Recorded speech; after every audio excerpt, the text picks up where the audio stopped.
ஞானானந்தமயம் தேவம் நிர்மலஸ்படிகாகிருதியும் ஆதாரம் சர்வ வித்யானாம் ஹயக்ரீவம் பாஸ்மகே. நமஸ்காரம். நேயர்கள் அனைவருக்கும் அஸ்ட்ரோ கேஎஸ் ஐயங்காரின் பணிவான நமஸ்காரங்கள். புது வசந்தம் டிவி நேயர்களுக்கு அஸ்ட்ரோ கேஎஸ் ஐயங்காரின் பணிவான நமஸ்காரங்கள். மாத பலன், தை மாதம் சோபகிருத வருஷத்தின் பலன்களை இப்போ பார்க்கலாம். 15/1/2024 12/2/2024 வரை உண்டான நாட்களுக்கு தை மாதம் வருது சோபகிருத்த வருஷத்தில். முதல்ல இந்த தை மாதத்தின் கோல்சாரம் என்ன அப்படின்றத பார்ப்போம். அதற்கு பிறகு இந்த தை மாதத்தில் வரக்கூடிய விசேஷ நாட்கள் என்னென்ன அப்படின்றத பார்க்கலாம். அதற்கு பிறகு ஒரு ராசிக்கான பலன்கள் என்ன, பரிகாரங்கள் என்ன, அது தவிர சந்திராஷ்டம நாட்கள் என்ன அப்படின்றத பார்ப்போம். முதல்ல இந்த மாதம், தை மாதம் அப்படின்றது உத்தராயண புண்ணிய காலம், உத்தராயணத்தின் முதல் மாதம் அப்படின்னு சொல்லக்கூடியது. ஏன்னா மார்கழி மாதம் தட்சிணாயனத்தின் கடைசி மாதம். இது உத்தராயணம்னா சூரியன் வடக்கு பக்கம் போக ஆரம்பிக்கிறார். அதனால் உத்தராயணம் ஆரம்பிக்கிறது. தேவர்களுக்கு பொழுது, அதாவது பகல் பொழுதாக கருதப்படுகிறது. அதனால் தை மாதம் அப்படின்னு பார்க்கும்பொழுது காலபுருஷ தத்துவத்தின் முதல் ராசியான மேஷத்தில் குரு பகவானும், கேது பகவான் கன்னியிலையும், சுக்கிர பகவான் விருச்சிகத்திலையும், தனுசுல செவ்வாயும் புதனும், சூரியன் மகரத்தில், அதாவது மாதங்கள் பிறக்கும் பொழுது சௌரமானம்னு சொல்லக்கூடியது சூரியன் ஒரு ராசியிலிருந்து அடுத்த ராசிக்கு போகிறத வச்சு தான் சொல்கிறோம். அதனால் மகர மாதம் அப்படின்றதுனால தை மாதம். இந்த மாதம் மகரத்திற்கு தனுசுலேருந்து வரார். 15ஆம் தேதி அன்றைக்கி வந்துடுறார். கும்பத்தில் சனி பகவானும், மீனத்தில் ராகு பகவானும் இருக்கா. இது இந்த மாதத்தினுடைய ஆரம்பத்தின் கோல்சாரம். இந்த மாதத்தில் பார்த்தேனால் செவ்வாய் பகவான், அதாவது மாத கிரகங்கள்னு சொல்லக்கூடிய சுக்கிரன், புதன், செவ்வாய், இந்த 3 கிரகங்களும் மாறுறான். சுக்கிர பகவான் 19/1/2024 அன்றைக்கி விருச்சிகத்திலிருந்து தனுசுக்கு போகிறார். புத பகவான் 27/1/2024 அன்றைக்கி தனுசுலிருந்து மகரத்திற்கும், 4/2/2024 அன்றைக்கி செவ்வாய் பகவான் தனுசுலிருந்து மகரத்திற்கும் போகிறான். இது இந்த பெயர்ச்சிகள் நடக்கிறது. இதை தவிர பார்த்தேனால் இந்த பெயர்ச்சிகளை வச்சும் இந்த மாதம் என்னென்ன பலன் வருது, வருஷ கிரகங்களை வச்சும் இந்த மாத கிரகங்களையும் வச்சும் என்ன பலன்கள் வருது அப்படின்றத பார்க்கலாம். இந்த மாதத்தில் வரக்கூடிய சுப நாட்கள் அப்படின்னா 15ஆம் தேதி அன்றைக்கே தைப்பொங்கல். தைப்பொங்கல் பொங்கப்பானை வைக்கக்கூடிய நேரம்னு பார்த்தேன்னா காத்தால 6:30லேருந்து 7:30, அதாவது 6:30லேருந்து 7:30 சந்திரஹோரம் வரும். திங்கக்கிழமை வர்றதுனால சந்திரஹோரம் வரும். அது சுபமாக இருக்கும். ஏன்னா பஞ்சமி திதியும் வந்துடுறது. காத்தால் ஒரு 7-8 நாழிகைக்கு தான் சதுர்த்தி திதியாக இருக்குது. சதுர்த்தியாக இருந்தாலும் நல்லதே, கவலைப்பட தேவையில்லை. இந்த இதில் சதய நட்சத்திரம் வருது. அதை தவிர மத்தியானமாக இது பண்ணணும் அப்படின்னா 11:30லேருந்து 12:30 சுக்கிரனுடைய ஹோரம் இருக்குது. கார்த்தால் 9:00லேருந்து 9:30 குருவினுடைய ஹோரம் இருக்குது. இந்த 3 ஹோரைகளையும் பயன்படுத்தி பண்ணுறது ரொம்பவும், பொங்கப்பானை வைக்கிறது ரொம்பவும் விசேஷம். சரி, 16ஆம் தேதி பார்த்தேனால் மாட்டுப்பொங்கல், காணும் பொங்கல் சொல்லுவாள். அதை தவிர 17ஆம் தேதி உழவர் தினம். அதற்கு பிறகு பார்த்தேனால் 25ஆம் தேதி அன்றைக்கி தைப்பூச திருநாள், அதாவது முருகனுக்கு ரொம்பவும் விசேஷம். 25ஆம் தேதி. 26ஆம் தேதி பார்த்தேனால் வாஸ்து நாள். வாஸ்து நாள் அப்படின்றது வாஸ்து புருஷன் கண் விழிக்கும் நாள் அப்படின்னு சொல்லக்கூடியது.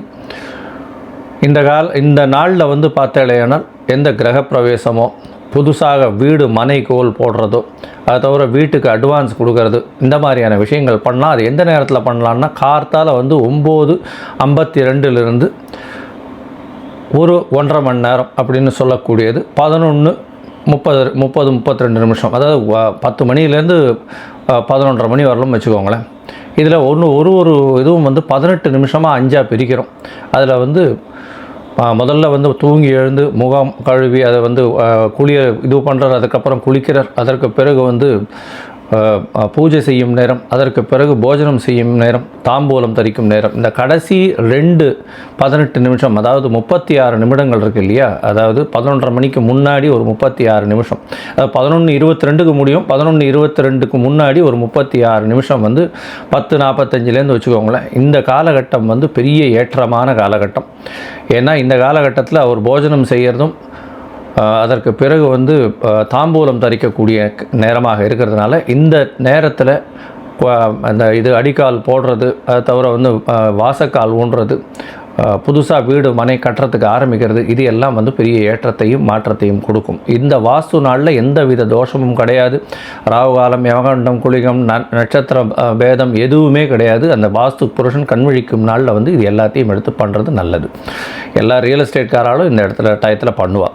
அது தவிர 30ஆம் தேதி அன்றைக்கி பார்த்தேன்னா இந்த இதில் திருவையாறில் வந்து தியாக பிரம்ம உற்சவம் நடக்க ஆரம்பிக்கிறது. 31ஆம் தேதி வந்து தை ஹஸ்தம், கூரத்தாழ்வான் திருநட்சத்திரம் அன்றைக்கி தை ஹஸ்தம், பெரிய ஏற்றம். அன்னியிலேருந்து தான் வந்து எல்லா ராத்திரியும் வந்து நான் பிரபந்தங்கள் சொல்ல ஆரம்பிப்பா திருப்பியும். அதாவது கார்த்திகையிலேருந்து தை ஹஸ்தம் வரலும் வந்து சொல்கிறது கிடையாது, கோவிலில் மட்டும்தான் சொல்கிறது. இந்த தை ஹஸ்தத்துலேருந்து வந்து ஆரம்பிச்சிருவா, ஆற்றுல வந்து பிரபந்தங்கள் சேவிக்கிறதுக்கு ஆரம்பிப்பா.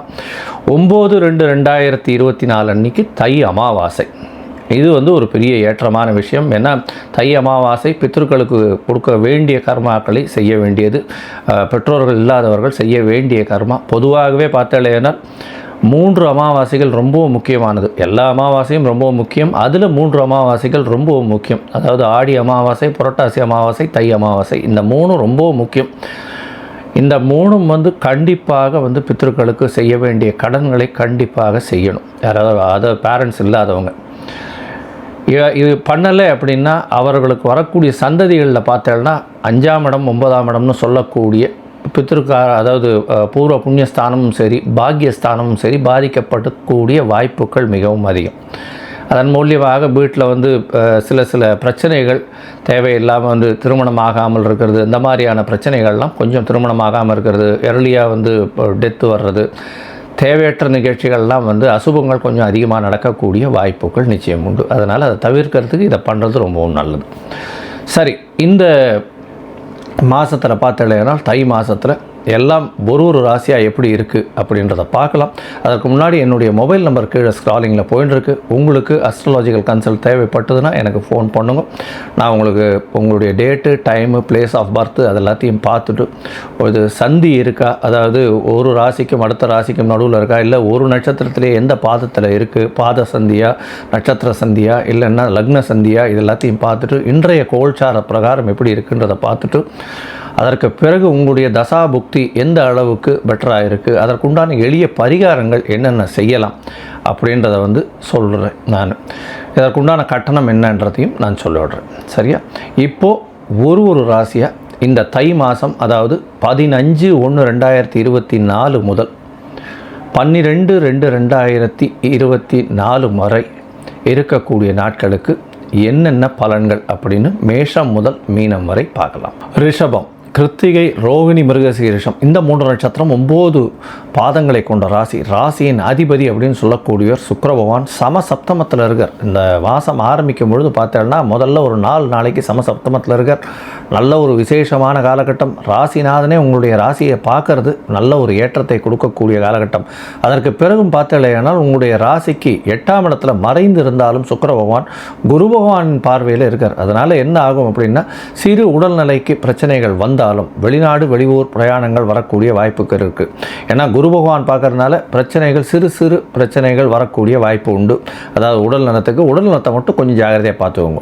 உங்களுடைய ராசிக்கு பார்த்தீங்கன்னா 8ஆம் அதிபதியும் 12ஆம் அதிபதியும் பரிவர்த்தனை யோகம் அடைகிறது. அதாவது செவ்வாயும் குருவும் பரிவர்த்தனை யோகம் அடைகிறது பெரிய விசேஷமாக இந்த மாதம் இருக்குது. அதுவும் தை மாதம் பார்த்தலையானால் பெரிய ஏற்றம் கிடைக்கக்கூடிய மாதமாக இந்த மாதம் அமைய போகிறது.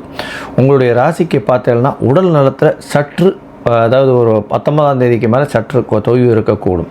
பணவரவிற்கு பஞ்சம் இருக்காது. மறைந்த இடத்திலிருந்து பணவரவு வரக்கூடிய வாய்ப்புகள் நிச்சயமாக உண்டு. உங்களுடைய தாயின் உடல்நிலை நல்ல ஒரு ஏற்றத்தை கொடுக்கக்கூடிய காலகட்டமாக இருக்கும்.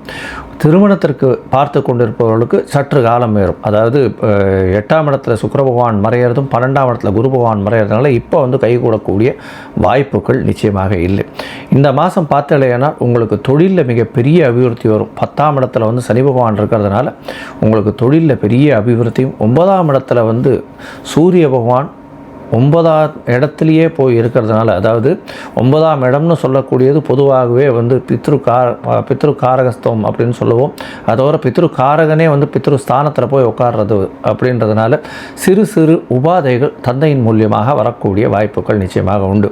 உங்களுடைய ராசிக்கு 11ஆம் இடத்துல இருக்கக்கூடிய ராகு பகவான் மூலியமாக வெளியூர், வெளிமாநிலம், வெளிநாடு பிரயாணங்கள் போகக்கூடிய வாய்ப்புகள் நிச்சயமாக வரும். ஷார்ட் ட்ரிப்பு போயிட்டு வரக்கூடிய வாய்ப்புகள் உண்டு. இந்த ராசியில் பிறந்த கலைத்துறையினர், அதை தவிர வந்து இந்த கார்மெண்ட் இண்டஸ்ட்ரி வச்சுருக்கிறவா, அதை தவிர வந்து இந்த அதாவது இந்த ஃபேன்சி ஸ்டோர்ஸு, பால் வியாபாரம் பண்ணுறவா, பால் பதனிடும் வியாபாரம் பண்ணுறவா, பால் பதனிடுறதுன்னா இந்த கீ, அதுக்கப்புறம் வந்து இந்த பன்னீர், கோவா இந்த மாதிரியெல்லாம் பண்ணி ட்ரேடிங் பண்ணுறா இல்லையா, அவளுக்கெல்லாம் பெரிய ஏற்றமான காலகட்டமாக இருக்குது.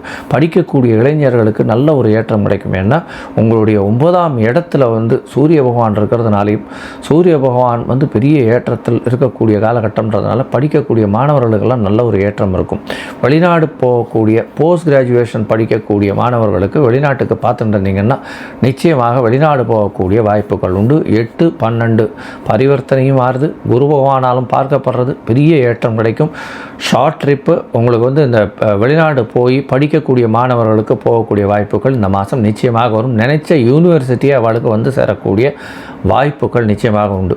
உங்களுடைய தனகாரகனும் வந்து 8ஆம் இடத்துல இருக்கிறதும் 5ஆம் அதிபதி அப்படின்னு சொல்லக்கூடிய புத்திர ஸ்தான அதிபதி அப்படின்னு சொல்லக்கூடியவரும் வந்து 8ஆம் இடத்துல மறைஞ்சி இருக்கிறதன் மூலியமாக சிறு சிறு பிரச்சனைகள், அதாவது குழந்தை பேருக்கு சிறு சிறு பிரச்சனைகள் இருக்கக்கூடும். ரிஷபராசிக்காரர்கள் கன்சீவ் ஆகிருக்கிறவா ரொம்ப ஜாகிரதையாக இருக்கிறது நல்லது. 5ஆம் இடத்துல கேது பகவான் இருக்கார். 5ஆம் அதிபதி அப்படின்னு சொல்லக்கூடியவர் வந்து 8ஆம் இடத்துல மறைந்து இருக்கிறதும் குரு பகவான் மூலியமாக பார்க்கறதுனால ஒரு ஏற்றம் இருக்கும். அதனால் வந்து கருச்சிதைவை தவிர்ப்பது, கொஞ்சம் ஜாகிரதையாக டாக்டர்னுடைய அட்வைஸை ஏற்றுக்கிறது ரொம்பவும் நல்லது. தேவையில்லாமல் ரொம்ப வந்து மூவிங்கில் இருக்காதீங்க. டாக்டர் என்ன அட்வைஸ் பண்ணுறாலும் அதுபடி போகிறது ரொம்பவும் நல்லது அப்படின்றத சொல்கிறோம். உங்களுடைய ராசிக்கு பார்த்தேன்னா புதிய வேலை கிடைக்கக்கூடிய காலகட்டமாக இருக்குது. ஏன்னா 6ஆம் இடத்தினுடைய அதிபதி அப்படின்னு சொல்லக்கூடிய சுக்கிர பகவானே வந்து 8ஆம் இடத்துல போய் இருக்கிறதுனால வேலையின் மூலியமாக வெளியூர், வெளிமாநிலம், வெளிநாடு பிரயாணம் செல்லக்கூடிய வாய்ப்புகள் உண்டு. குடும்பத்தை விட்டு சற்று பிரிந்து இருக்கக்கூடிய வாய்ப்புகள் நிச்சயமாக இருக்குது. அதுவும் வந்து அட்மினிஸ்ட்ரேஷன் பண்ணுறவாளுக்கெல்லாம் பெரிய ஏற்றமாக இருக்கும். அட்மினிஸ்ட்ரேட்டிவ்னா இந்த குரூப் மேனேஜ்மெண்ட் ஹெட்டு, இல்லைன்னா அட்மினிஸ்ட்ரேட்டிவ் ஹெட்டு, இவாளுக்கெல்லாம் பெரிய ஏற்றமாக இருக்கக்கூடிய காலகட்டம். கலைத்துறையில் பார்த்தலையானால் அதாவது ஃப்ரண்ட் ஸ்க்ரீன், அதாவது வெள்ளித்திரை, சின்ன திரையெல்லாம் சொல்கிறோம் இல்லையா, ஃப்ரண்ட் ஸ்க்ரீனில் வந்து வரக்கூடிய நடிகர்களுக்கு அந்த ஒரு பெரிய ஏற்றம் இருக்கக்கூடிய வாய்ப்பு இல்லை. இருந்தாலும் பிஹைண்ட் த ஸ்க்ரீன்ஸ் ஒர்க் பண்ணுறவா, அதாவது கேமராமேனாக இருக்கட்டும், ஆர்ட் டைரக்டர்ஸாக இருக்கட்டும், டான்ஸ் மாஸ்டர்ஸ், அதை தவிர ஸ்டண்ட் மாஸ்டர்ஸ், இவாளுக்கெல்லாம் பெரிய ஏற்றம் கிடைக்கக்கூடிய காலகட்டம். நிச்சயமாக இந்த ரிஷபராசியில் பிறந்த இருக்கக்கூடிய இந்த கலைத்துறையில் இருக்கக்கூடிய இந்த மாதிரியானவர்களுக்கு கண்டிப்பாக வந்து இந்த மாதம் ஒரு 2-3 ப்ராஜெக்ட்ஸாவது சைன் ஆகக்கூடிய வாய்ப்புகள் நிச்சயம் உண்டு. அதனால் கவலைப்படவே தேவையில்லை. இந்த மாதம் பார்த்தேனால் உங்களுடைய ராசிக்கு 4ஆம் இடத்தின் அதிபதி 9ஆம் இடத்தில் இருக்கிறதுனால தாயின் உடல்நிலை நல்லபடியாக இருக்கும். தந்தையின் உடல்நிலையும் நல்ல ஒரு ஏற்றத்தில் இருக்கக்கூடிய காலகட்டமாக இருக்கும். உங்களுடைய ராசிக்கு பார்த்தேனால் சப்தமாதிபதி 9ஆம் இடத்துல போய் ஆட்சி, அதாவது உச்சம் பெறக்கூடிய காலகட்டம் 4/2/2024 ஆறுது. இந்த காலகட்டத்தில் பார்த்தீங்கன்னா தந்தையின் உடல்நிலையில் சிறு சிறு பிரச்சனைகள் இருக்கக்கூடிய வாய்ப்புகள் உண்டு. இந்த மாதம் பார்த்தேன்னா பணவரவிற்கு பஞ்சம் இருக்காது. சுப செலவுகள் கொஞ்சம் அதிகமாகவே இருக்கக்கூடிய காலகட்டமாக இருக்கும். பணவரவு எல்லா வகையிலையும் வந்துட்டே இருக்கும். வெளிநாடு போகக்கூடிய பாக்கியம் உண்டு. வியாபாரம் பண்ணுறவாளுக்கு பெரிய ஏற்றமான காலமாக இந்த மாதம் அமைவது. இந்த மாதத்தில் வந்து சில நாட்களை தவிர்க்கணும். அதாவது சந்திராஷ்டம நாட்கள்னு சொல்கிறோம். உங்களுடைய ராசிக்கு 8ஆம் இடத்துல சந்திர பகவான் மறையும் பொழுது சந்திராஷ்டம நாட்களாக வருது. மதிகாரகன் மறையும் போது புதிய முயற்சி வேண்டாம், வெளியூர் வெளிமாநில பிரயாணங்கள் வேண்டாம்னு சொல்கிறோம். ஒருவேளை நீங்கள் செய்ய வேண்டி இருந்ததேனால் அருகில் இருக்கக்கூடிய சிவன் கோவிலில் உங்களால் முடிஞ்ச அளவுக்கு நெல்லோ பச்சரிசியோ தானம் கொடுத்துட்டு போகிறதன் மூலியமாக சந்திராஷ்டமத்தின் தாக்கம் குறையும். உங்களுக்கு சந்திராஷ்டம நாள் எண்ணிக்கை அப்படின்னா 5ஆம் தேதி சாயந்தரத்திலிருந்து 5/2/2024 சாயந்தரத்திலேருந்து 6ஆம் தேதி 7ஆம் தேதி இரவு வரலும் வந்து சந்திராஷ்டம நாட்கள் இருக்குது. இந்த காலகட்டங்களை புதிய முயற்சிகளை தவிர்ப்பது நல்லது. மொத்தத்தில் பார்த்தீங்களேனா இந்த ரிஷபராசிக்காரர்களுக்கு பெரிய ஏற்றமான காலகட்டமாக இருக்குது. நீங்கள் வந்து சுக்கிர பகவானின் ஸ்தலம்னு சொல்லக்கூடிய ஸ்ரீரங்கத்துக்கு போய் ஸ்ரீரங்கத்தில் சேவிச்சுட்டு வாங்கோ, ரங்கநாத பெருமாளை சேவிச்சுட்டு வாங்கோ. பெரிய ஏற்றமும் உங்களுக்கு வாழ்வில் பெரிய மறுமலர்ச்சியும் ஏற்படக்கூடிய வாய்ப்புகள் நிச்சயமாக உண்டு.